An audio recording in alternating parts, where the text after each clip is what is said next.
from St. Louis Public Radio. This is St. Louis on the Air. I am definitely ready to abolish DST. I've been ready for years, and God bless you for making this a topic on your show. Get rid of it. No more daylight savings time, ever! Arizona is on standard time. I know people that work at golf courses there. It is not a problem. Some folks will say, yeah, but they're a southern state closer to the equator, so they don't experience the seasonal changes as much. And so for the mailmen, you prefer that daylight saving time? Yes. And I think this would apply for almost any other person who works outside. It's interesting, you know, people have their individual routines. Different jobs have different schedules. You talked about the golf lobby. Here we're hearing from the mailman lobby. I mean, John has a valid perspective here. We'll have a little over 100 more dark morning commutes during daylight saving time. But we'll actually have only something like 40 or so fewer bright afternoons after work. I'm Sarah Fensky. Last week, the United States Senate voted unanimously to do something that Erik Herzog has wanted them to do for a very long time. It voted to do away with the biannual time changes that have us springing forward and falling back. But it did so in a way that has Erik Herzog very unhappy. Erik is a chronobiologist at Washington University. That means he studies the molecules, cells, and circuits that underlie our daily rhythms in physiology and behavior. And he says the Senate's plan to switch to permanent daylight savings time is a huge mistake. And Erik Herzog joins us today to tell us about it. Erik, welcome back. Good morning, Sarah. How are you? So I'm feeling good, but I have a feeling you're going to tell me the Senate is moving in the wrong direction here. Break this down for us. By moving to permanent daylight saving time, what happens to the sunlight for most Americans? So, of course, the sunlight doesn't really change. The Earth continues to rotate about its axis, and we have sunrise and sunset just continuing on as the seasons progress. What changes is the clock on our wall, and so that's a social change, not a solar change. And the result is that many of us will notice, for example, on this spring forward, we lost an hour of sleep, and people will complain about that. But the problems seem to persist for many days, especially if you think about things like traffic accidents and heart attacks. Those go up for about 3 days after the switch to daylight saving time. But that's not what has me advocating for permanent standard time. The acute effects of switching are highly unpopular. Most people in the United States want to end annual time changing. And then all we have to do is decide, well, which do we want to keep? Do we want to keep standard time or permanent standard?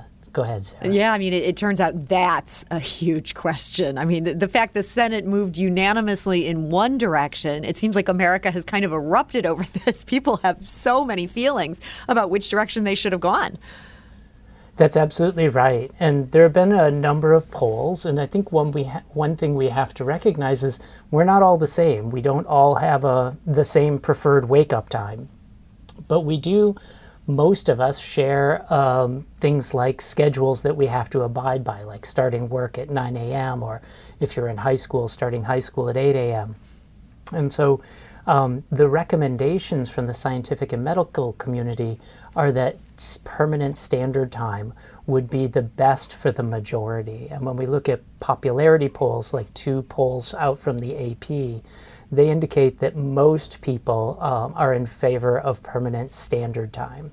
And what makes the scientific community, the consensus seems to be, yes, standard time. What makes that better from their point of view, your point of view? Yeah, this has really been interesting to watch evolve. I was the president of a scientific society from 2018 to 2020. And during that time, we as a society of researchers and physicians and industry representatives evaluated the literature on what we predicted would be better, permanent standard time or permanent daylight saving time. And that society, called the Society for Research on Biological Rhythms, wrote the first position paper advocating for permanent standard time. And the evidence was based on mostly human health data, which is something that interests some people, but not everybody. So we can talk also about crime, safety, energy. Even religion has come into how people are deciding whether they prefer standard time or daylight saving time. But we as scientists and physicians have advocated that standard time, which is when a time zone has the sun directly overhead at noon in the middle of the time zone. That's the schedule that we should have our clocks on, so that we as biological entities living on this planet are best aligned to the light-dark cycle. And there's a real health impact of this, that people do better, have better results if they're in that alignment? Yeah, that's a really great question. So in addition to the acute downsides of switching to daylight saving time, we have some evidence that if we lived on daylight saving time year-round, we would experience increases in things like cancer, obesity, and heart attacks. And the evidence for that comes from comparisons of people who live on eastern edges of time zones with people who live on western edges of time zones. And this is especially true in big, wide time zones. Mm-hmm. As we move further and further west in a time zone, the sun rises later and later and later. So it's a lot like living on daylight saving time. Mm-hmm. And what we see is increases in the rates of cancer. For example, overall in the United States, across the 4 time zones, we see an average of 10% increase in cancer rate for every 5 degrees west you travel. And then suddenly, as soon as you get to the next boundary, the next eastern edge of a time zone, the cancer rates drop again.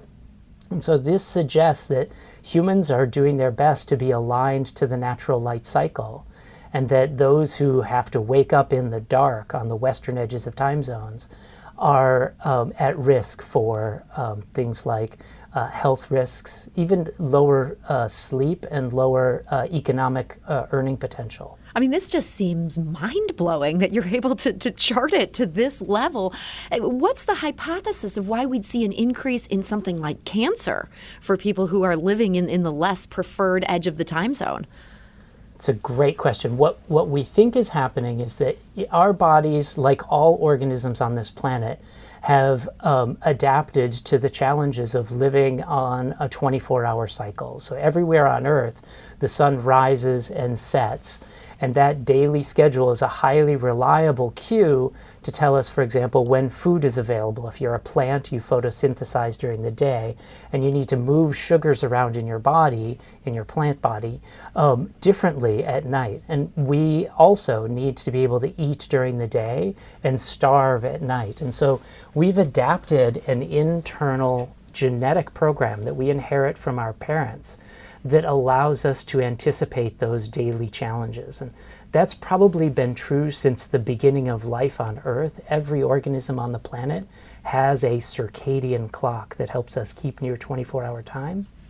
And it synchronizes to local time. And you know when it's messed up, for example, when you travel across multiple time zones, mm-hmm. and it takes you a few days to many days to feel good again, to feel like you're waking up on local time. And many people will complain of jet lag disorders like feeling moody, feeling like they crave carbohydrates, and other maladies that are associated with being misaligned with the light-dark cycle.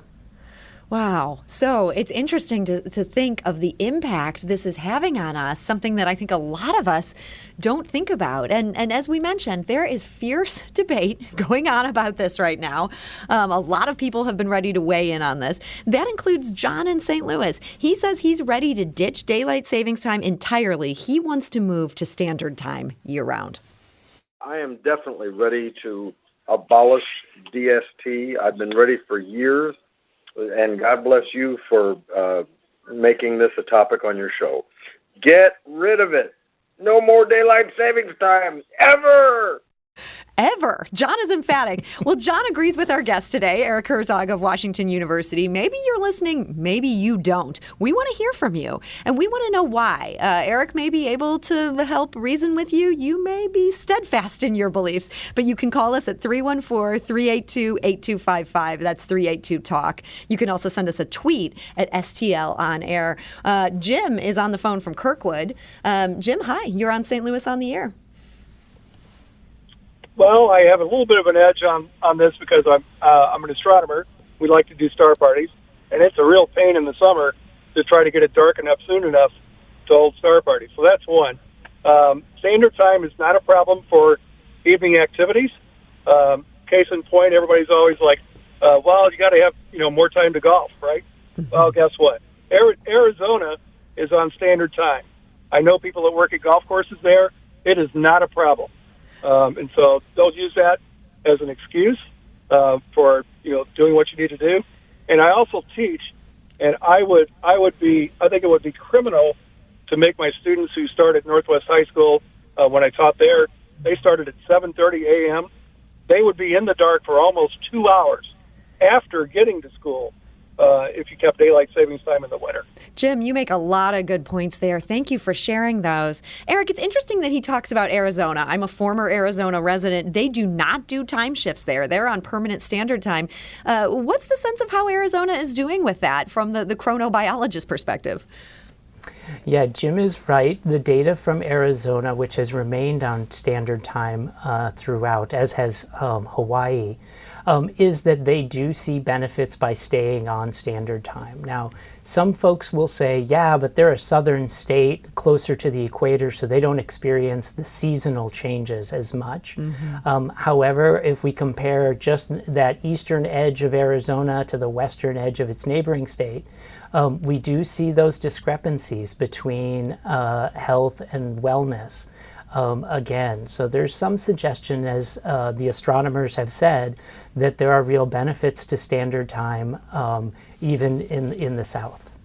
So we have heard from so many of you. We put up a Twitter poll this morning that's not exactly scientific, but we're at more than 100 votes at this point. 74% of respondents voted in favor of permanent standard time, which is, again, what Erik Herzog is here advocating for. 22% agree with the U.S. Senate. They want permanent daylight savings time. Just 4% want to keep the status quo of springing forward and falling back. It seems like that may be the one thing America could agree on, is we don't like that part of things.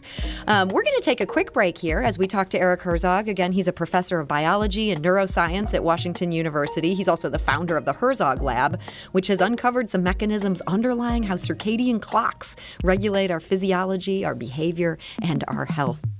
This is St. Louis on the Air on St. Louis Public Radio.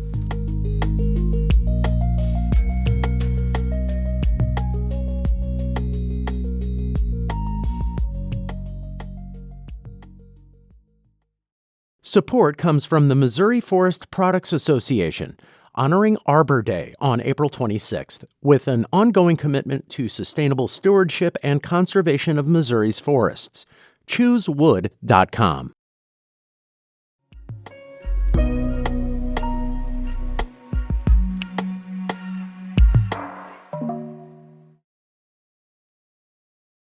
Welcome back. Our topic today is the U.S. Senate's recent vote to move the country to permanent daylight saving time. My guest today is Erik Herzog, a professor of biology and neuroscience at Washington University. He thinks the Senate is moving in the wrong direction. Time changes that happen twice a year, not a good idea, but this is even worse. And we have a whole bunch of people who want to talk to us about this. Our phone lines are blowing up. Let's go to PJ, who is calling from St. Louis. PJ, hi, you're on St. Louis on the Air. Hi, thank you for taking my call. My question is, Professor Herzog explained the science behind using daylight saving time with the increased cancer rates in the different time zones. Mm-hmm. Why isn't that same characteristic true for standard time? PJ, thank you for that question. Erik, does that question make sense to you? It does. It makes great sense. PJ, the idea is that we as living organisms have daily rhythms, and for example, every hormone in your body. And for example, just before you wake up, you have a surge in cortisol, a stress hormone. And the idea is that when we're living on standard time, those daily rhythms are all in order, sort of like the ingredients going into a cake in the right order, and you end up with a good cake. The idea is that during daylight saving time, we have a 1 hour discrepancy between our body clock and the environmental clock. So we're having a hard time waking up in the mornings. We're more dependent upon our alarm clocks, which means we wake up unnaturally. We tend to get more light in the evenings, which actually has the added effect of delaying our clocks and forcing us to want to wake up even later. And so we have a consequence on our physiology that can actually put us at greater risk for a wide variety of cancers. And so the most compelling study that I cited earlier said there's about a 10% increase in cancer overall for every 5 degrees west. That's 1/3 of a time zone. And if you look at specific cancers, it can be even higher. We don't know why some cancers are at greater risk for cancer during daylight saving time, but it could be these misalignments of the normal daily events in your body that help you repair DNA damage, help you protect against the damaging effects of environmental toxicants. Well, PJ, thank you for that question. It's interesting to dig into this. I think this is something where I just keep shaking my head. I'm fascinated by this cancer and time zone connection. Erik, we also got a voicemail from a contrary voice. This is somebody who's kind of challenging where you're coming from. I'm going to play this voicemail from Gary in University City. There's an old saying that says if you're a hammer, everything looks like a nail. And from a chronobiological perspective, those physicians are going to look at the chronobiology of time shifts from their lens. But that's not the only lens to look at the problem through. Consider that America has roughly 35 to 40% of us with obesity, the disease of obesity, and consider how much an extra hour of daylight might do to potentiate getting people out to walk and exercise toward healthier lifestyles. Sure, there's a downside on chronobiology, but there's upsides too. And at the end of the day, we have to have a balanced approach. And I think the balanced approach is to do what's best in the long run for patients and people and populations, and let people have more time after work to go and work out and get healthy. Most people put on weight through the winter in this latitude, and they take off weight in the summer. Let's keep potentiating that by allowing longer daylight after work. And that is Gary from University City. And Erik Herzog, that's a sentiment I do hear from people, that it would help us with fitness if we move to permanent daylight savings time. Where do you think those people are getting it wrong? So it's a great point that Gary raises, that people enjoy the idea of summertime afternoon sunlight for exercise. And I think the strongest advocates for congressional change are actually the golf lobby in Florida, which have convinced Marco Rubio that this is the direction Florida should be moving. It's actually a little bit of a miscommunication to say that we get an extra hour of sunlight.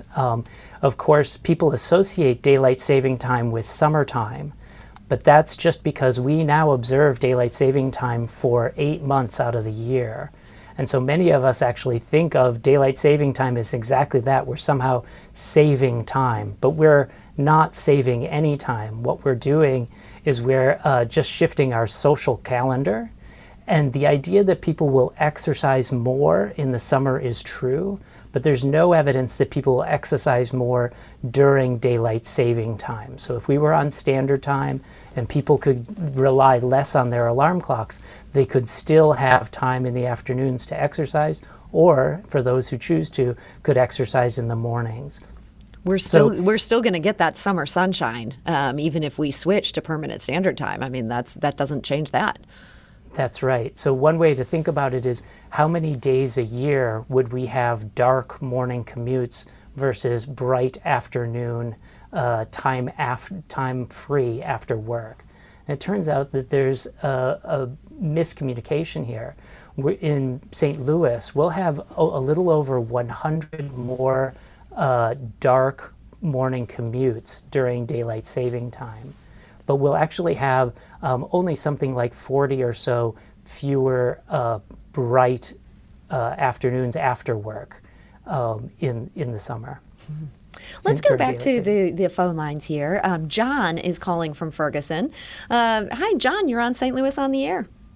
Hi. I'm a mailman here, and every year, I've been a mailman for 30 years. Good for you, John. And every year, they shift the time, and we've got to deliver mail at night. Now, if they didn't shift the time, I mean, you had a 9-hour day through November, December, and January. Yeah. I mean, we're going to work in the dark one place or the other. We might as well work dark in the office opposed to working in the dark on the street. And so for the mailmen, you prefer that daylight saving time? Yes.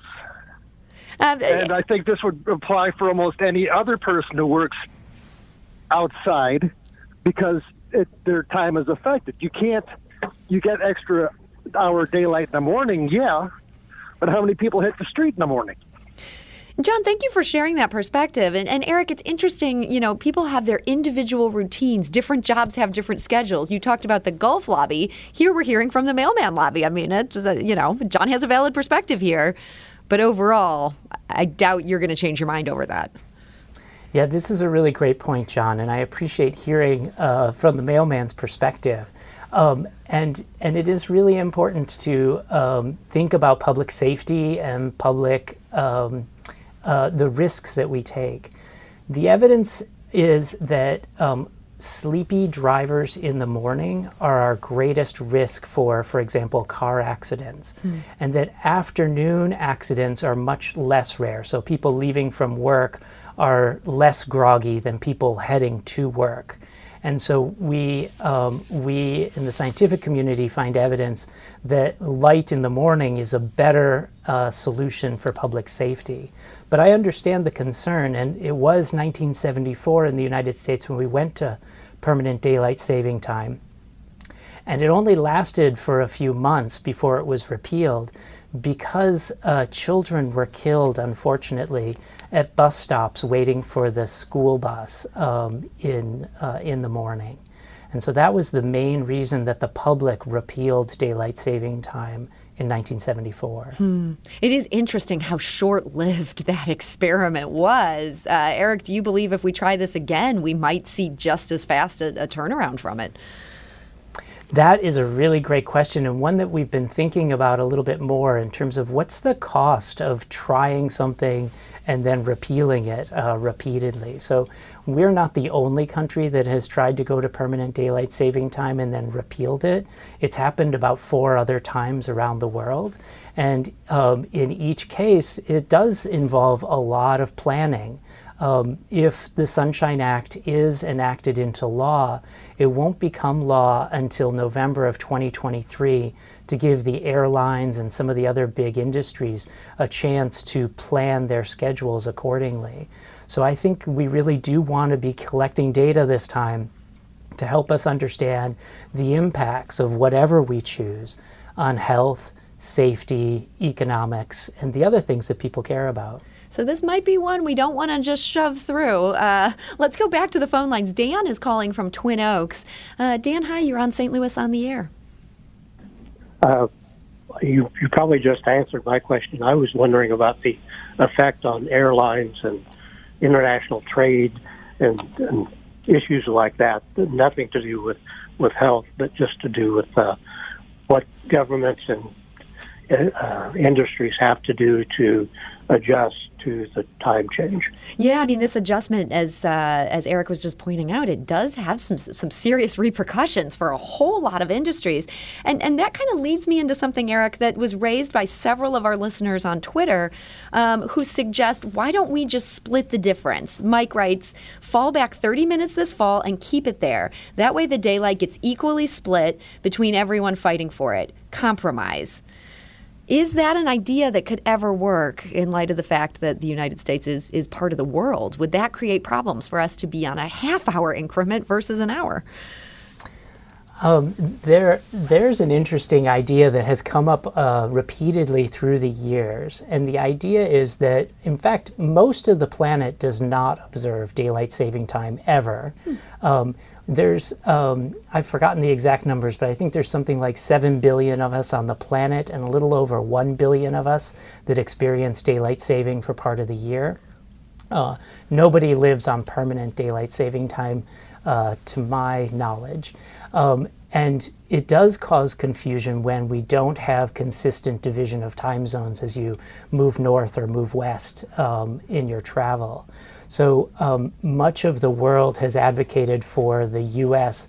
to stay on standard time. For example, Europe and Africa have started to voice their opinion that the Sunshine Act is moving in the wrong direction. But splitting the difference would probably not be a good solution in that it doesn't really ensure that the sun is directly overhead at noon and ensure that our bodies are best aligned to the local light-dark cycle.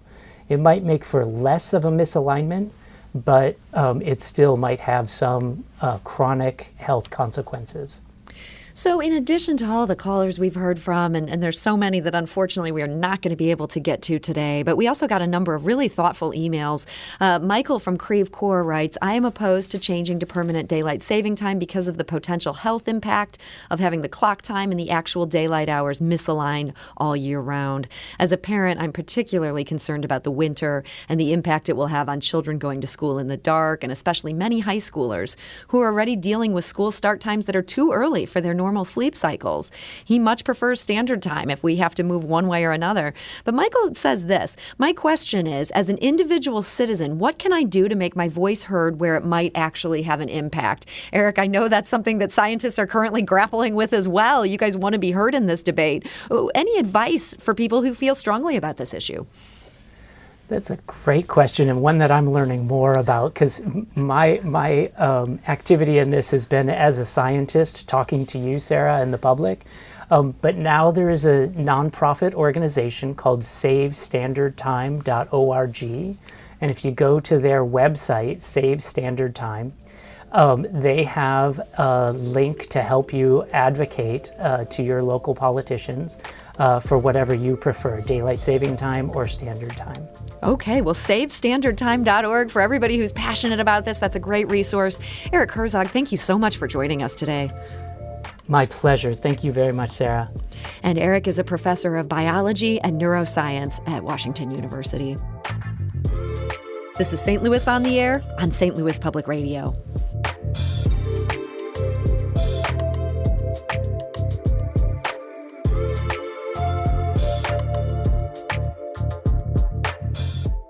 This episode was produced by Jane Mather-Glass and Alex Hoyer, with audio engineering and podcast design by Aaron Dorr.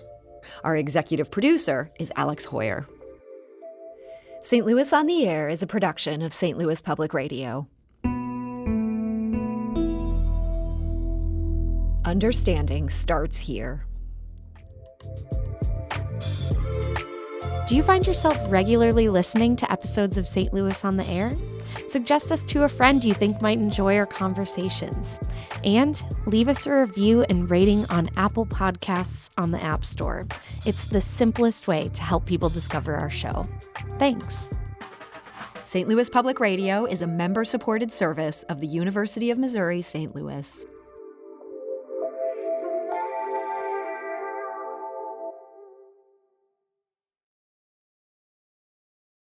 Support comes from the Missouri Forest Products Association, honoring Arbor Day on April 26th, with an ongoing commitment to sustainable stewardship and conservation of Missouri's forests. ChooseWood.com.